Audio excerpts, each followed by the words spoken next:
Hello' everyone, মোৰ অন্য এটা ভিডিঅ'লৈ আপোনালোকক সকলোকে স্বাগতম জনাইছোঁ। আজিৰ ভিডিঅ'টো একেবাৰে দীঘল হ'বলৈ গৈ আছে দেই। আজি যিহেতু মই বাহিৰৰ ৰুমটোকে অকণমান চফা কৰোঁ বুলি ভাবিছোঁ, ঠিক ঠাক কৰোঁ বুলি ভাবিছোঁ। যিহেতু সদায় একেটা ষ্টাইলত চাই থাকিবলৈতো ভাল নালাগে, অকণমানতো চেঞ্জ কৰি থাকিলে মানে কিবা ৰুমটোকে নতুন নতুন নিচিনা লাগে। সেইটো কাৰণে আজি বাহিৰৰ ৰুমটোকে চফা কৰিব লৈছোঁ। আৰু ইয়াৰ প্ৰথমতে মই থাপনাখনকে ধুই পখালি চফা কৰি ল'লোঁ দেই। যিহেতু থাপনাখন গাটো বেয়া কাৰণে থাপনাখন বহুত দিন চফা কৰিব পৰা নাছিলোঁ। এতিয়া গাটো অকণমান সুস্থ লাগিছে, সেয়ে ভাবি থাপনাখন চফা কৰি ল'লোঁ ধুনীয়াকৈ ধুই পখালি। আৰু এয়া দেখিছেনে, ফ্ৰিজটো ওপৰতে থৈ দিছোঁ। যিহেতু তলত থৈ দিলে মানে বেটা মানুহ বহুত বেছি মানে বস্তুবিলাক পেলাই, মানে ইফালৰ পৰা ইফালে গোটেই বস্তুবিলাক পেলাই দিয়ে। সেইটো কাৰণে ভাবিছোঁ ফ্ৰিজটো ওপৰতে তুলি দিয়াটোৱে ভাল হ'ব বুলি।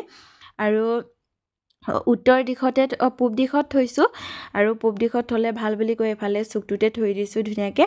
আৰু এফালে এতিয়া বিচনাবিলাক পাৰিছোঁ, আৰু বিচনা সদায় মানে চেঞ্জ কৰি থাকিব লাগে। ডেইলি মানে বেডশ্বীট 2-3খন চেঞ্জ কৰিব লাগে। যিহেতু বেটা ডাঙৰ হৈ আহিছে, য'তে পায় ত'তে প্ৰস্ৰাৱ কৰি দিয়ে, সেইকাৰণে 2-3খনমান চেঞ্জ কৰি থাকিব লাগে।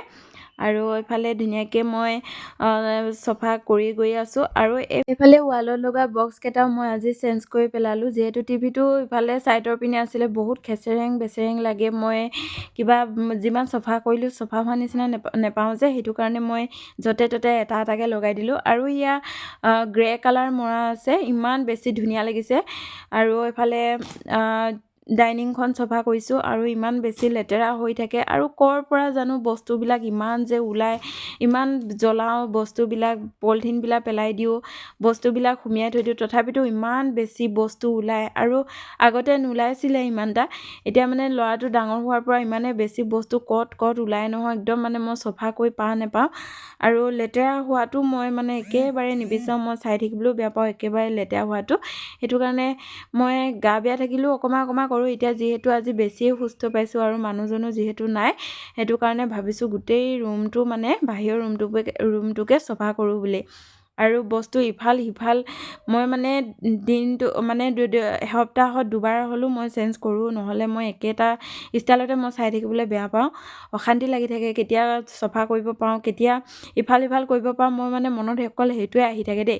আৰু এইফালে বেটাক 1.5 মহীয়া বেজি দিছিলোঁ, সেইটো কাৰণে আজি তাই খোজকাঢ়িব পৰা নাই, একেটা জেগাতে বহি আছে দেখিছেনে। নহ'লে বস্তু ইফাল সিফাল পেলালে হ'লে, আৰু মানে ভৰিটো ফুলি আছে বিষত, সেইটো কাৰণে তাই একো মানে ইফাল সিফাল কৰিব পৰা নাই। আৰু ইয়াত দেখিছে নহয়, মই বেছি মানে ৱালত বস্তুবিলাক ওলমি থাকিলেও মই বেয়া দেখোঁ, মানে একদম কিবা লাগে, অশান্তি লাগি থাকে। সেইটো কাৰণে বক্সকেইটা আঁতৰাই দি তত লগাই দিছোঁ। আৰু সেইফালে দেখিছেনে, এটা গ্ৰীণ ৱালখনত লগাই দিছোঁ। এয়া এতিয়া মানে ইমানেই ধুনীয়া লাগিছে ৰুমটো, এটা মানে নতুন কিবা এটা মানে লাগিছে, আৰু বহুত বেছি ভাল লাগে। এতিয়া পৰ্দাকেইখনো চেঞ্জ কৰি দিলোঁ। আৰু ইয়াৰ ফাইনেল লুকটো আপোনালোকক দেখাইছোঁ, কেনেকুৱা লাগিছে কমেণ্টত ক'ব দেই। আৰু ইয়াৰ বেছিকৈ সজাবলগীয়া বস্তুবিলাক মই বাহিৰত উলিয়াই থোৱা নাই, যিহেতু বেটা এতিয়া ডাঙৰ হৈছে, ভাঙি দিয়ে, যি টি মানে মাতুল পালে মাতুলে মাৰি দিয়ে, যি হাতত যি থাকে লাঠি চাঠি থাকিলে মাৰি দিয়ে, ভাগিব বুলি মই বেলেগ ৰুমত সুমিয়াই থৈছোঁ। আৰু এইফালে পুৰণা চোফাযোৰকে উলিয়াই থৈছোঁ দেই, আৰু নতুন চোফাযোৰ সুমিয়াই থৈছোঁ, নহ'লে গোটেই দালি চালি লগাই দিয়ে, কিবা কিবি লগাই দিয়ে। সেইটো কাৰণে বাহিৰত মানে বেলেগ বস্তু বাহিৰা মানে বেছি সজাবলগীয়া বস্তু মই ইয়াত থোৱাই নাই। এতিয়া আকৌ চিম্পুলকৈ এনেই ওলোমাই থৈছোঁ। আৰু সেয়াই। আৰু ৰুমটো কেনেকুৱা লাগিছে কমেণ্টত জনাবচোন। মোৰ পিছে ভালেই লাগিছে, চফা লাগিছে। আৰু আজিৰ ভিডিঅ'টো ইমানখিনিতে।